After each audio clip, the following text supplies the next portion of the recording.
गजब लगतारी ललकी चुनरिया में।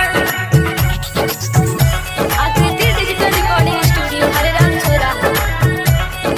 ललकी चुनरिया में डीजे अमित तिवारी अपहर। गजब लगतारी ललकी चुनरिया में।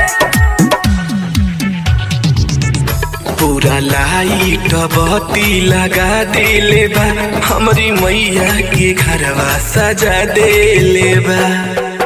पूरा लाइट बत्ती लगा देले बा, सौखा मैया के घरवा सजा देले बा। देखा देवलोक से अइली सहरिया में, सहरिया में। जय जय गुजाता सगरो नगरिया में, गजब लगतारी ललकी चुनरिया में। जय जय गुजाता सगरो नगरिया में, गजब लगतारी ललकी चुनरिया में। गजब लगतारी ललकी चुनरिया में। डीजे अमित तिवारी अपहर। गजब लगतारी ललकी चुनरिया में। धरती पे आइल बाड़ी देवलोक के परी हो, देवलोक के परी।